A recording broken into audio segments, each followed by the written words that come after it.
Hello students, आज हम एक नया चैप्टर, नया पाठ जो है वो हिंदी का शुरू करेंगे। कल हमने पाठ नंबर 1 हिंदी का कक्षा तीसरी का जो था वो किया था और आज हम हिंदी का दूसरा पाठ करेंगे जिसका नाम है शेखीबाज मक्खी। कक्षा तीसरी का पाठ नंबर 2 हिंदी का शेखीबाज मक्खी। तो सभी बच्चे जो है वो अपनी किताबें खोल ले, अपने सामने रख ले और ये हिंदी सब्जेक्ट का, हिंदी विषय का पाठ नंबर 2 है जिसका पेज नंबर 7 जो है वो पढ़ेंगे। तो उसके लिए क्या है कि बच्चे आपने सभी ने अपनी अपनी किताबें खोल लेनी है और उस पाठ को अब आपने मेरे साथ साथ जो है वो उसको पढ़ना है।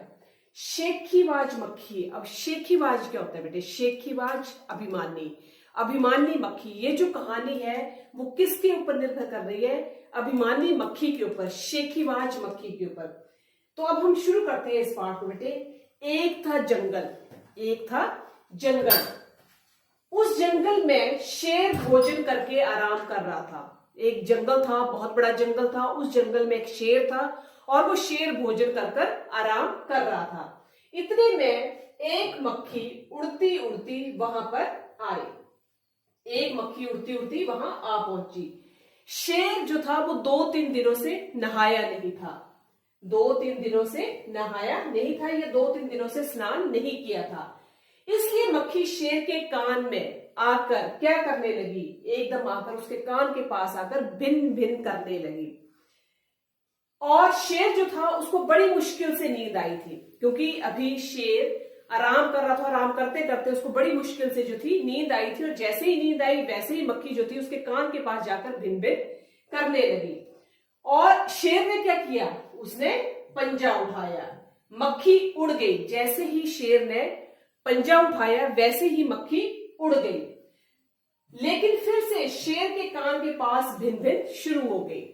एक बार शेर ने पंजा उठाया, पंजा उठाने जैसे उठाया मक्खी वहां से उड़ गई, पर थोड़ी देर बाद फिर शेर के कान के पास भिन भिन शुरू हो गई। अब शेर को गुस्सा आया, बहुत दहाड़ा, जोर से दहाड़ा। अरे मक्खी दूर हट, वरना तुझे अभी जान से मार डालूंगा। मक्खी ने धीरे से कहा। छी छी, जंगल के राजा के मुंह से ऐसी भाषा शोभा नहीं देती है। तो ये जो कहानी है बेटे शेखीबाज मक्खी की, इसमें थोड़ा सा हम अब एक लेखक परिचय भी पढ़ेंगे। इस कहानी को जो लिखने वाले लेखक हैं, उन लेखक का जो नाम है वो है योगेश जोशी। इस कहानी के जो लेखक हैं शेखीबाज मक्खी के, वो कौन है? योगेश जोशी। अब योगेश जोशी का जो जन्म है बेटे वो कहां हुआ था? इनका जन्म 3 जुलाई 1955 को गुजरात के महेसाणा में हुआ। वह गुजराती साहित्य परिषद के प्रकाशन पर्व के संपादक हैं और वे कवि होने के साथ साथ लघु कथाकार और उपन्यासकार भी हैं। तो वे कवि होने के साथ साथ लघु कथाकार और उपन्यासकार भी हैं। मतलब ये लेखक तो है ही, कवि भी हैं आपके ये जो है लेखक योगेश जोशी जी, पर उसके साथ साथ कवि होने के साथ साथ वह लघु कथाकार और उपन्यासकार भी हैं। अब इस कहानी का सारांश अब हम पढ़ेंगे, ठीक है, कि इस कहानी का सारांश क्या है। अब शेर का गुस्सा बढ़ गया जब मक्खी ने ये कहा कि छी छी, शेर के मुंह से ऐसी भाषा जो वो शोभा नहीं देती है। शेर को अब गुस्सा आ गया और उसका गुस्सा जो था वो बहुत बढ़ गया। उसने कहा, एक तो मुझे सोने नहीं देती है, एक तो मुझे सोने नहीं देती। ये किसने कहा? मक्खी ने, ये शेर ने। एक तो मुझे सोने नहीं देती, ऊपर से मेरे सामने जवाब देती है। चुप हो जा, वरना अभी। इतनी बात कहकर शेर रुक गया। उसके बाद मक्खी बोली, वरना क्या कर लोगे? क्योंकि शेर ने कहा था कि अभी यहां से दूर हट जा, वरना कहकर उसने उसको चेतावनी दी। तो मक्खी जो थी वो बोली, वरना क्या कर लोगे? मैं क्या तुमसे डर जाऊंगी? ये किसने कहा? मक्खी ने कहा कि क्या मैं तुमसे डर जाऊंगी? मैं तुमसे भी लड़ सकती हूं, हिम्मत है तो आ जाओ। देखो कितनी बड़ी बात जो थी वो उस शेखीबाज मक्खी ने कह दी कि क्या मैं तुमसे डर जाऊंगी, हिम्मत है तो मैं तुमसे लड़ भी जाऊंगी। अब तभी आगे जो है शेर आग बबूला हो उठा। इतनी सी बात सुनकर एक साधारण सी बात है कि कोई हमें, जब हम नींद में सोए होते हैं और नींद में सोए सोए कोई घर में आपके छोटे भाई बहन आपको जो है वो परेशान करते हैं, तो ना चाहते हुए भी हमें गुस्सा आ जाता है, क्योंकि हमारी नींद जो होती है उस समय भंग हो जाती है, इसलिए हमें ना चाहते हुए भी गुस्सा आ जाता है। उसे कान के पास पंजा मारा, मक्खी तो उड़ गई पर कान जरा छिल गया, क्योंकि मक्खी तो उड़ गई पर कान जो था वो छिल गया। मक्खी उड़कर शेर की नाक पर बैठी। अब मक्खी जो थी वो उड़कर कहां बैठ गई? शेर के जो नाक पर है वहां बैठ गई।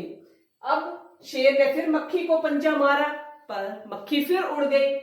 अब की बार शेर की नाक छिल गई। पहले वो कान पर बैठी, शेर ने पंजा मारा तो उसकी कान छिल गई। उसके बाद मक्खी उड़कर उसके नाक पर बैठ गई और जैसे ही उसके नाक पर बैठी तो मक्खी जो थी वहां से उड़ गई और जैसे ही शेर ने पंजा मारा तो उसकी नाक जो थी वो छिल गई। मक्खी कभी शेर के माथे पर बैठती, कभी गाल पर बैठती, तो कभी गर्दन पर। इस तरह से मक्खी का जो था वो एक क्रम चलता रहा। कभी वो कान पर बैठती, कभी वो नाक पर बैठती, कभी गर्दन पर बैठती, कभी जो थी वो माथे पर बैठती और कभी जो है उसके गालों पर बैठती। शेर पंजा मारता जाता और खुद को घायल करता जाता। जितनी बार मक्खी उसकी शरीर के किसी भी हिस्से पर बैठती उतनी बार शेर जो है वो पंजा मारता और जैसे ही शेर पंजा मारता तो मक्खी उड़ जाती और शेर उतनी बार जो था वो घायल होता जाता। अंत में शेर उब गया और थक गया, क्योंकि कोई जो है वो कितनी बार किसी से जो है वो मुकाबला करेगा। अंत में एक समय ऐसा आता है जब आदमी उब जाता है या फिर थक जाता है। सेम जो परिस्थिति थी वो किसके साथ हुई? वो शेर के साथ भी हुई, क्योंकि शेर बार बार उसके साथ पंजा मारता और इस तरह का एक क्रम चलता रहा और अंत में शेर जो था वो उब गया और थक गया। वह बोला, मक्खी बहन अब मुझे छोड़ो, मैं हारा और तुम जीती। अंत में शेर ने ये कहा कि अरे मक्खी बहन तुम जीत गई और मैं हार गया। मक्खी घमंड से चूर होकर उड़ती उड़ती आगे बढ़ी। मक्खी को तो घमंड आ गया, क्योंकि एक जो शेर जंगल का राजा है वो जो है मक्खी के आगे क्या कह रहा है? अपनी हार को मान रहा है और मक्खी को क्या कह रहा है कि तुम जीत गई और मैं हार गया।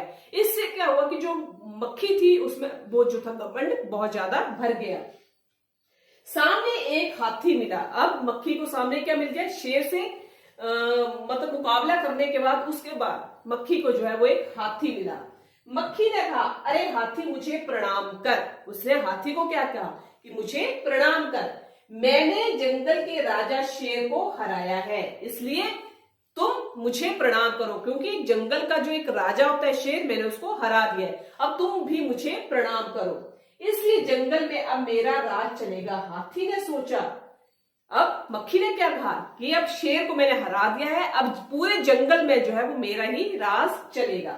हाथी ने सोचा, इस पागल मक्खी से बहस करने से समय मैं क्यों बर्बाद करूं, क्योंकि वो तो एक पागल मक्खी है, अब मैं उसके साथ अगर बात करूंगा तो मैं अपना समय बर्बाद करूंगा। हाथी ने सूंड ऊपर उठाकर मक्खी को प्रणाम किया और आगे बढ़ गई।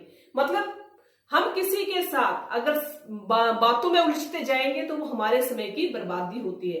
तो सेम वैसे ही हाथी ने किया कि मैं क्यों इस मूर्ख मक्खी के साथ अपना समय बर्बाद करूं और अपना जो आगे का कार्य है मैं उसको भी पूरा ना कर पाऊं। इसलिए हाथी ने उसे उसके कहे अनुसार प्रणाम किया और वो आगे बढ़ गया। सामने से आ रही लोमड़ी ने ये सब देखा। अब सामने से एक लोमड़ी आ रही थी। जब उस लोमड़ी ने ये सब देखा तो लोमड़ी मंद मंद मुस्कुराने लगी, वो अंदर ही अंदर खुश होने लगी। इतने में मक्खी ने लोमड़ी से कहा, अरे ओ लोमड़ी, चल मुझे प्रणाम कर। पहले वो शेर से लड़ी, फिर हाथी के साथ उसका ये हुआ, उसके बाद फिर उसको लोमड़ी दिखी तो लोमड़ी को भी उसने यही कहा कि अरे लोमड़ी, चल मुझे प्रणाम कर। मैंने जंगल के राजा शेर और विशालकाय हाथी को भी हरा दिया। अब मतलब क्या था कि जो शेखीबाज मक्खी थी, अभिमानी मक्खी थी, वो घमंड से चूर चूर हो गई थी कि मैंने जंगल के राजा शेर को भी हरा दिया, क्योंकि जंगल के राजा ने उसके साथ बहस नहीं की और उसे ये कह दी कि चलो तुम जीती और मैं हारा। हाथी ने भी उसके साथ अपना समय बर्बाद ना करते हुए उसे प्रणाम कर दिया। अंत में बाद में उस लोमड़ी को भी उसने यही कहा कि अब तुम भी मुझे प्रणाम करो, क्योंकि मैंने जंगल के राजा शेर और विशालकाय हाथी को हराया है या हरा दिया है। लोमड़ी ने उसे प्रणाम किया। लोमड़ी ने फिर उसे भी प्रणाम कर दिया। जैसे शेर हाथी ने, वैसे ही लोमड़ी ने भी शेर को प्रणाम कर दिया। फिर बोली, धन्य हो मक्खी रानी, धन्य हो, आपका जीवन और धन्य है, ये लोमड़ी ने कहा। आपके माता पिता, लेकिन मक्खी रानी उधर वह मकड़ी दिखाई दे रही है। अब लोमड़ी ने मक्खी को क्या कहा कि ये जो है एक मक्खी है, उधर एक मक्खी जो है या एक मकड़ी जो है वो दिखाई दे रही है, वह आपको गाली दे रही थी। ये लोमड़ी ने चालाकी से मक्खी को कहा कि ये जो मकड़ी है वो तुम्हें गाली दे रही थी, उसकी जरा खबर लो ना। ये किसने कहा? लोमड़ी ने मक्खी को कहा। ये सुनकर मक्खी गुस्से से लाल हो उठी, क्योंकि उसे लगा कि मैंने सबको हरा दिया है, अब मुझे जो एक मकड़ी है, साधारण सी मकड़ी है, वो मुझे गालियां दे रही है। तो उसका जो मुंह था वो गुस्से से लाल हो गया।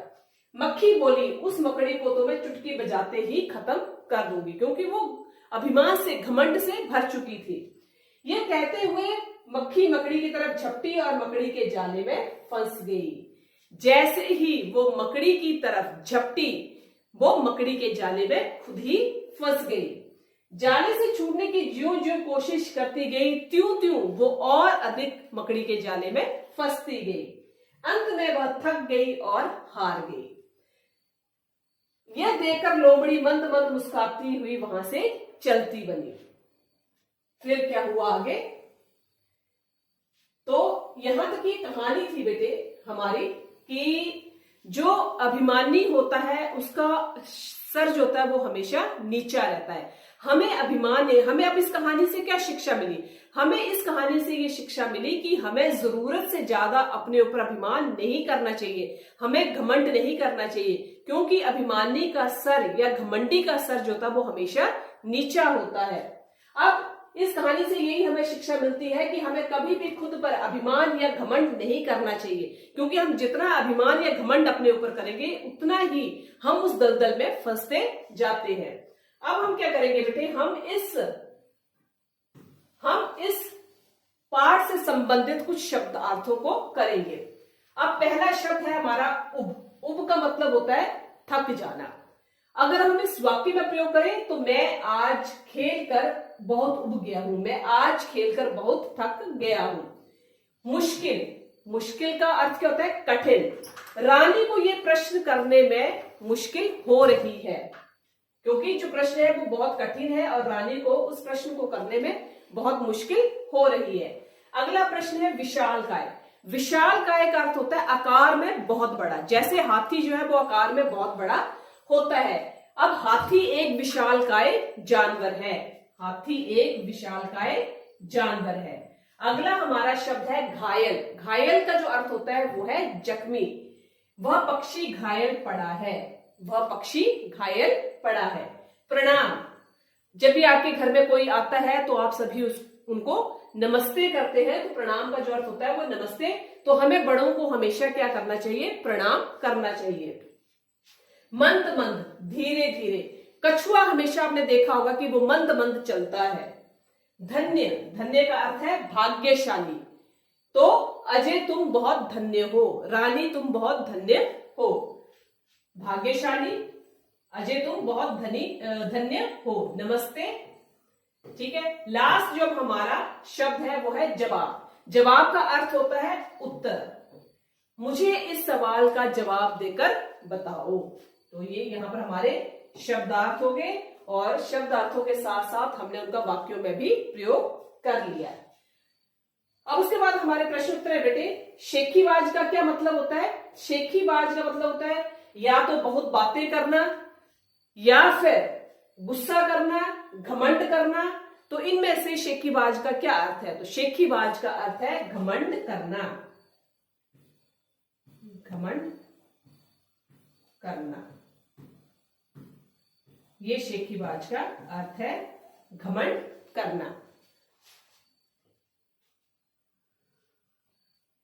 अब कहानी में मक्खी किसे परेशान कर रही है?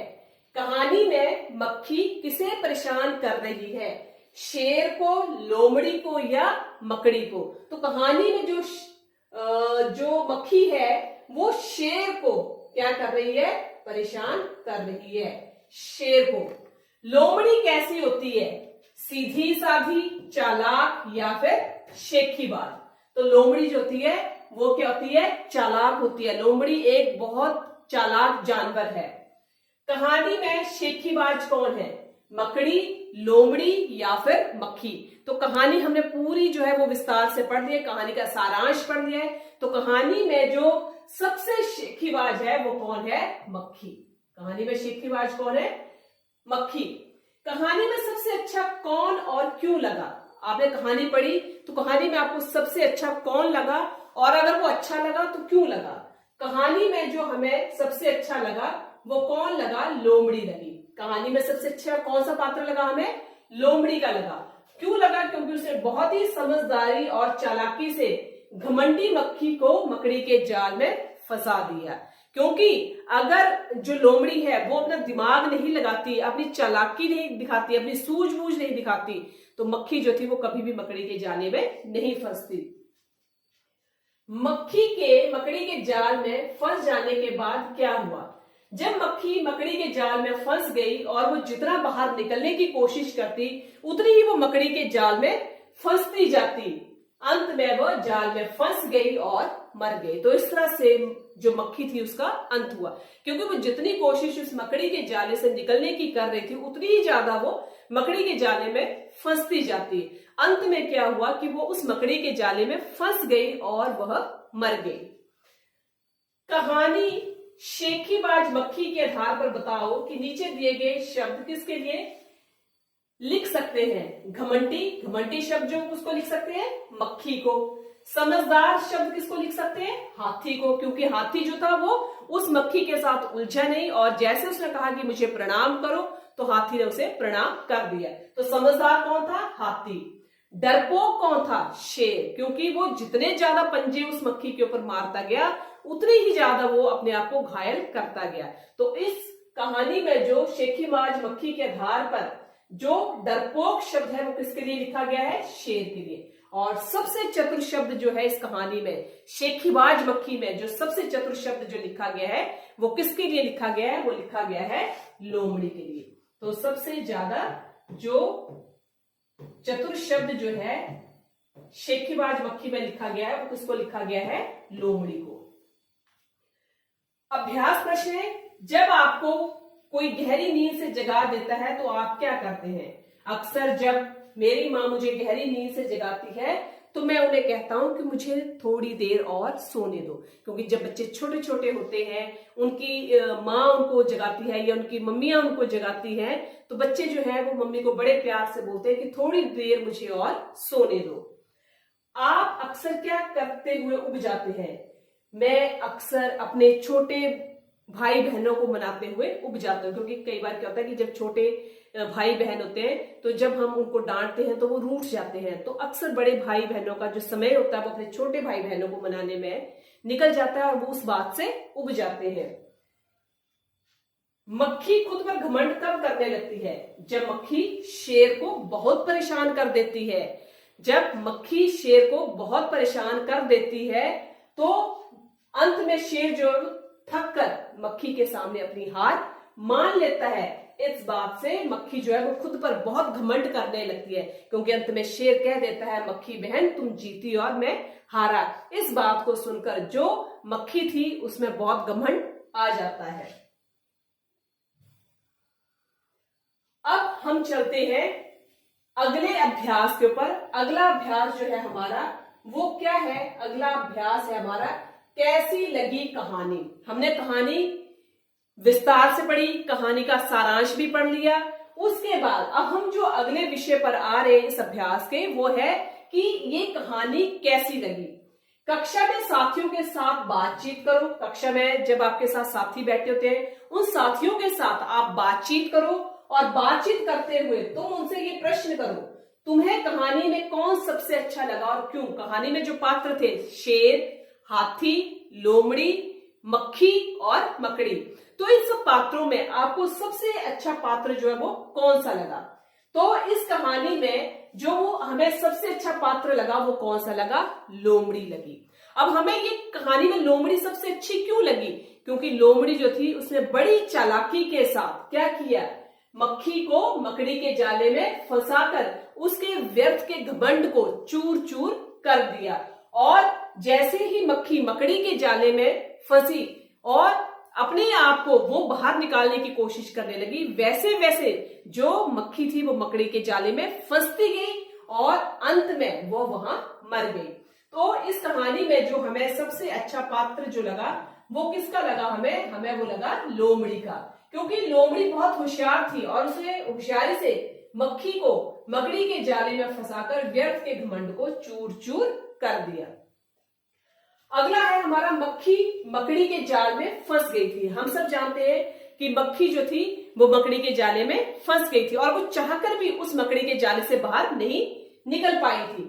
फिर क्या हुआ होगा? कहानी आगे बढ़ाओ। ठीक है, जब मक्खी मकड़ी के जाले में फंस गई तब फिर क्या हुआ और उसके बाद कहानी को आगे बढ़ाओ। मक्खी जाले से निकलने की बहुत कोशिश करती रही, उसने बार बार मकड़ी के जाले से बाहर निकलने की कोशिश की, पर वो जितना ज्यादा मकड़ी के जाले से बाहर निकलने की कोशिश करती उतनी ही ज्यादा वो मकड़ी के जाले में फंसती जाती और अंत में वो उस मकड़ी के जाले में ही मर गई। तो मक्खी जाले से निकलने की कोशिश करती रही लेकिन वह कामयाब ना हो सकी। अंत में वह इतनी थक गई कि मकड़ी के सामने अपनी हार मान ली, क्योंकि वो कितनी कोशिश करती, क्योंकि वो कोशिश करते करते वो इतनी थक चुकी थी कि वो चाहते हुए भी उस मकड़ी के जाले से बाहर नहीं निकल सकती थी। अंत में वो उसी मकड़ी के जाले में मर गई। अगला हमारा है कहानी का नाम। अगर कहानी का नाम मक्खी को ध्यान में रखकर लोमड़ी और शेर को ध्यान में रखकर लिखा जाता तो उसके क्या क्या नाम हो सकते थे? मैं दोबारा से प्रश्न पढ़ूंगी। अगर कहानी का नाम मक्खी को ध्यान में न रखकर लोमड़ी और शेर को ध्यान में रखकर लिखा जाता तो उसके क्या क्या नाम हो सकते थे?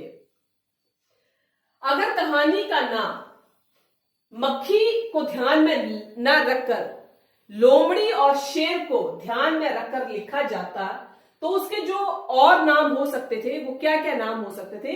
वो हो सकते थे चतुर लोमड़ी, लोमड़ी ने सिखाया मक्खी को सबक, क्योंकि लोमड़ी जो थी वो बहुत चतुर थी और लोमड़ी की चतुराई या समझदारी के साथ ही वो मक्खी जो थी वो मकड़ी के जाले में फंसी। या फिर लोमड़ी ने मक्खी को सबक सिखाया। अगर लोमड़ी मक्खी को सबक नहीं सिखाती तो वो और ज्यादा उसमें घमंड जो था भर जाता। लोमड़ी ने किया मक्खी का घमंड चूर चूर। या फिर मक्खी और शेर, या फिर हारा शेर मक्खी से। हारा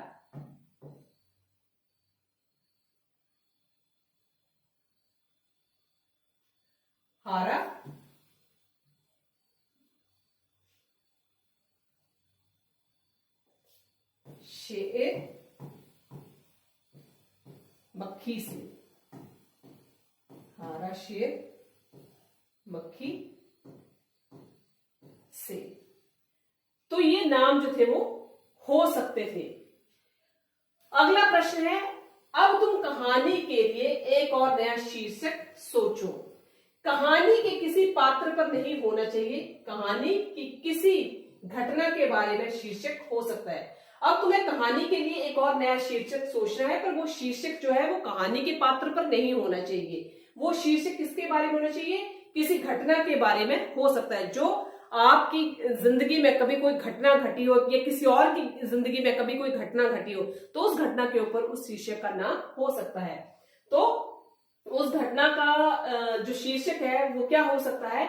एक तो है एक घमंडी की हार, ये हो सकता है एक घमंडी की हार। और दूसरा हो जाता है घमंड मुश्किल से बढ़ता है या घमंड मुश्किलें बढ़ाता है, क्योंकि जितना ज्यादा किसी में घमंड भरा होगा उतना ही ज्यादा घमंड जो होता है वो जिंदगी में मुश्किलें बढ़ाता जाता है। क्योंकि घमंड जो होता है वो इंसान को आगे नहीं बढ़ने देता है, वो उसकी जिंदगी में जितनी ज्यादा हो सकता है वो मुश्किलों को बढ़ाता जाता है। अगला है अब शेर की जगह तुम। मक्खी ने जब शेर को जगाया तो वह आग बबूला हो गया। तब क्या हो गया था? वो आग बबूला हो गया था। तुम्हें जब कोई गहरी नींद से जगाता है तो तुम क्या करते हो? मक्खी ने जब शेर को नींद से जगाया तो शेर आग बबूला हो गया। वैसे ही अगर तुम्हें कोई नींद से जगाए तो तुम्हें कैसा लगता है? गुस्सा तो मैं भी होता हूं लेकिन कुछ करता नहीं हूं। गुस्सा तो बहुत आता है, जब हमें कोई नींद से जगाता है तो हमें बहुत गुस्सा आता है, पर हम कुछ करते नहीं है। पर शेर ने क्या किया था? जब उसको नींद से जगाया तो शेर ने उसके ऊपर क्या किया? उसके ऊपर आक्रमण करने की कोशिश की, पर उस आक्रमण का क्या हुआ? वो खामियाजा शेर को ही भुगतना पड़ा। तो जब हमें कोई नींद से जगाता है तो गुस्सा तो बहुत आता है, पर हम कुछ कर नहीं पाते हैं। अगला है, मक्खी उड़ाते उड़ाते शेर उब गया था। तुम क्या करते करते उब जाते हो? मक्खी जितनी बार शेर के शरीर के किसी भी भाग पर बैठती उतनी ही बार शेर पंजा मारता। तो शेर जो था वो मक्खी को उड़ाते उड़ाते उब गया था, थक गया था।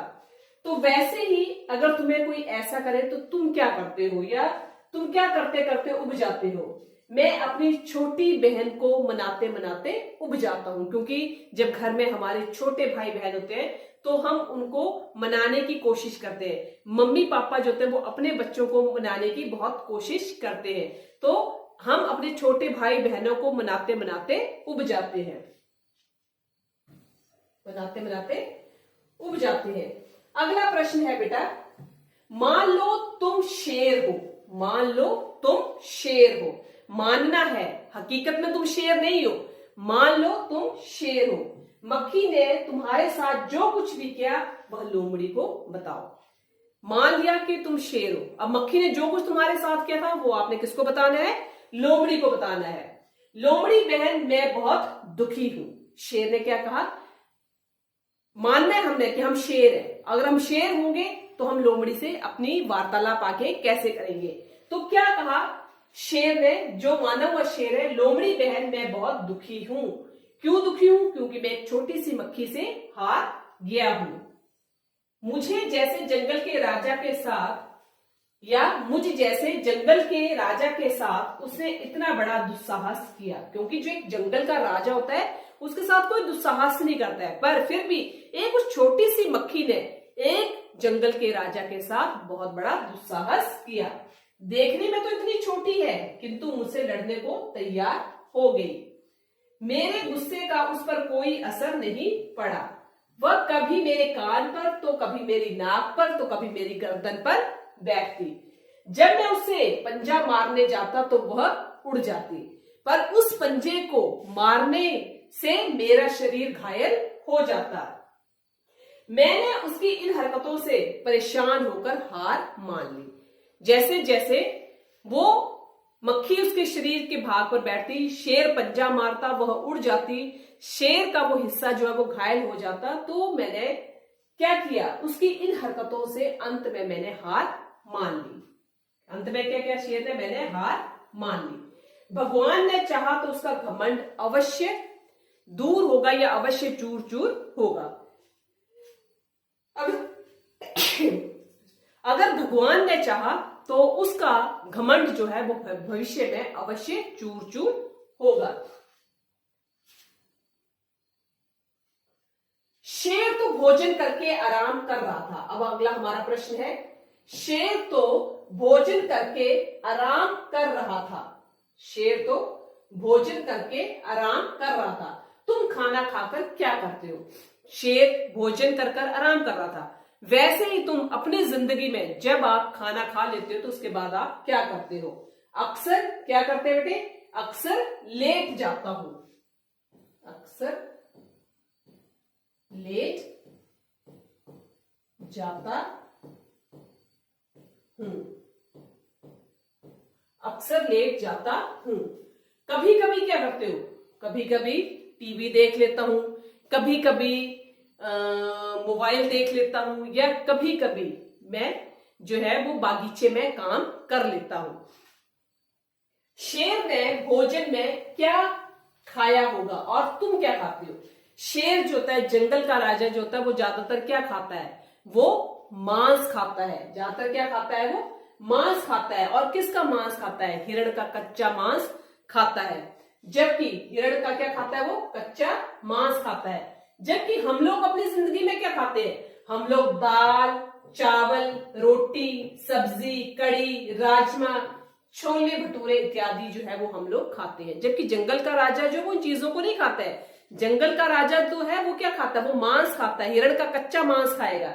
जबकि हम लोग अपनी जिंदगी में क्या खाते हैं, दाल, चावल, रोटी, सब्जी, कड़ी, राजमा, छोले भटूरे इत्यादि इत्यादि। अगला प्रश्न हमारा, किसने क्या कहा। नीचे कहानी से जुड़ी तस्वीरें दी गई हैं, उसमें कुछ ना कुछ बोला जा रहा है। सोचो और लिखो कौन क्या बोल रहा है। अब यहां पर देखो, यहां पर शेर है। शेर क्या कर रहा है, वो क्या कर रहा है, यहां पर एक मक्खी भी है। तो यहां पर जंगल के राजा के मुंह से ऐसी भाषा शोभा नहीं देती है, क्योंकि यहां पर जंगल का राजा है, यहां पर मक्खी है।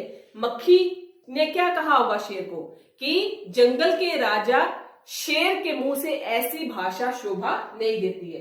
अब दूसरी तस्वीर है बेटे, अब दूसरी तस्वीर में क्या है, अब पहले मक्खी ने कहा शेर को कि जंगल के राजा शेर के मुंह से ऐसी भाषा शोभा नहीं देती है। दूसरी तस्वीर में अब जो जंगल का राजा है वो मक्खी से कहता है, मक्खी बहन अब तुम मुझे छोड़ो। अब जो जंगल का राजा शेर है वो मक्खी से कह रहा है, मक्खी बहन अब तुम मुझे छोड़ो, तुम जीती मैं हारा। अगली तस्वीर पर चलते हैं बेटे। हम अगली तस्वीर में हाथी है। हाथी और साथ में हमें क्या दिखाई दे रहा है, हाथी के साथ हमें क्या दिखाई दे रहा है, मक्खी दिखाई दे रही है। अरे हाथी मुझे प्रणाम कर। यहाँ पर जो मक्खी है, ये मक्खी है। मक्खी क्या कह रही है हाथी को, अरे हाथी मुझे प्रणाम कर, मैंने जंगल के राजा को हराया है। ये मक्खी जो है वो हाथी को कह रही है, अरे हाथी मुझे प्रणाम कर, मैंने जंगल के राजा को हराया है। अगली तस्वीर में आप देखेंगे कि हमें क्या दिखाई दे रही है, लोमड़ी, और लोमड़ी के साथ क्या है, मक्खी। यहां पर लोमड़ी रानी, लगता है तुम मुझसे डर गए, क्योंकि यहां पर लोमड़ी आगे को जा रही है और मक्खी उससे क्या कह रही है, अरे लोमड़ी रानी मुझे लगता है कि तुम क्या हो गया, तुम मुझसे डर गई। अगली तस्वीर में हमें ये लोमड़ी दिखाई दे रही है और लोमड़ी जो है वो मकड़ी के जाले में फंसती जा रही है। तो मक्खी रानी, उधर मकड़ी आपको गाली दे रही थी। लोमड़ी ने बड़ी समझदारी के साथ मक्खी से ये कहा, अरे मक्खी, जो मकड़ी है वो तुम्हें गाली दे रही थी। ये बात सुनकर जो मक्खी थी वो गुस्से से आग बबूला हो गई, और जब वो गुस्से से आग बबूला हो गई तो उसने गुस्से से ये कहा, अभी मैं उसकी खबर लेती हूँ। जैसे ही उसने कहा कि मैं अभी उसकी खबर लेती हूँ, तो जैसे वो मकड़ी के जाले के पास गई तो वो मकड़ी के जाले में फंस गई। आगे अगला प्रश्न है बेटे, कौन क्या, कहानी के हिसाब से बताओ। घमंडी कौन था बेटे कहानी में, घमंडी कहानी में कौन था, मक्खी। कहानी में जो सबसे घमंडी पात्र था वो कौन था, मक्खी। चतुर कौन था, चतुर लोमड़ी थी। चतुर कौन था, लोमड़ी। समझदार कौन था बेटे, समझदार हाथी था। समझदार कौन था, हाथी।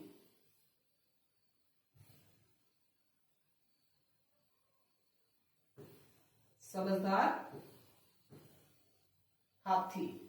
डरपोक कौन था बेटे, डरपोक शेर था, क्योंकि शेर ने यह कहा था कि अरे बहन तुम जीती और मैं हारा। सबसे चतुर कौन था, लोमड़ी।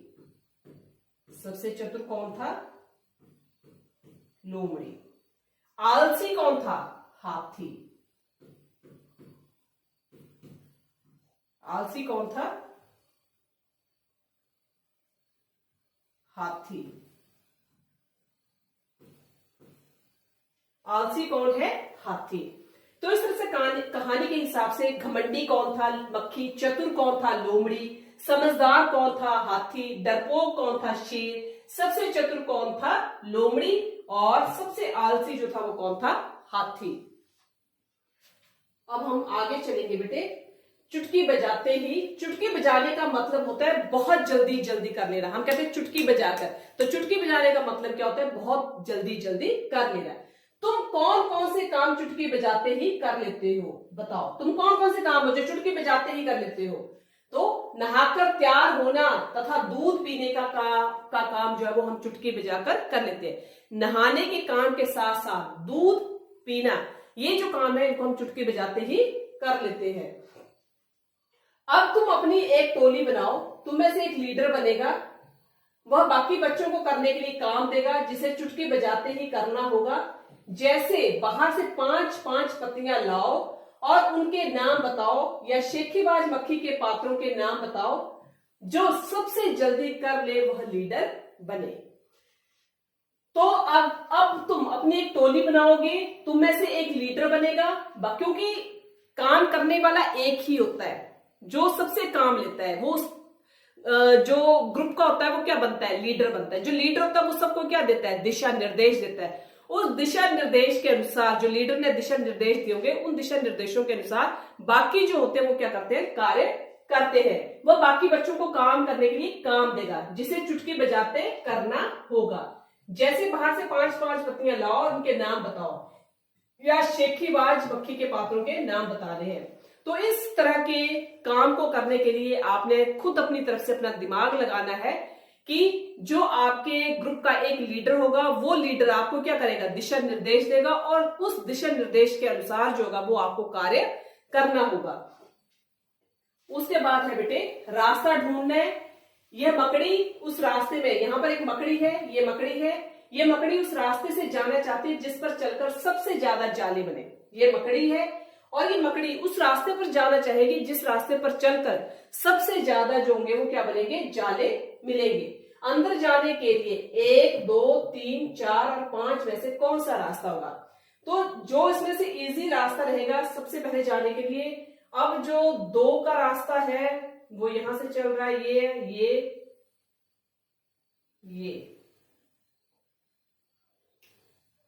तो 2 वाला रास्ता जो होगा वो आसान नहीं होगा सबसे ज्यादा जाले बनाने के लिए।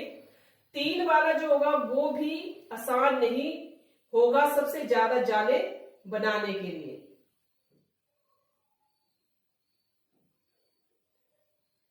उसके बाद जो 4 नंबर है, ये 4 नंबर पर एक जाला ये आया, दूसरा जाला ये आया, तीसरा जाला ये आया, चौथा जाला ये आया, 5वां जाला, उसके बाद ये 6ठा जाला, 7वां जाला, फिर उसके बाद ये 8वां, 9वां। मतलब सबसे ज्यादा जाले जो है वो 4 नंबर पर बनेंगे। 1 नंबर पर भी हमारे 1, 2, 3, 4, 5, 6, 7, इसमें भी सबसे ज्यादा जाले बनेंगे। तो सबसे ज्यादा जाले जो बनेंगे मकड़ी को जाला बनाते हुए, जो जिस रास्ते पर उसको सबसे ज्यादा जाले मिलेंगे वो है 4 और 1। 4 और 1 नंबर पर सबसे ज्यादा जाले जो होंगे वो मकड़ी को मिलेंगे इस रास्ते पर।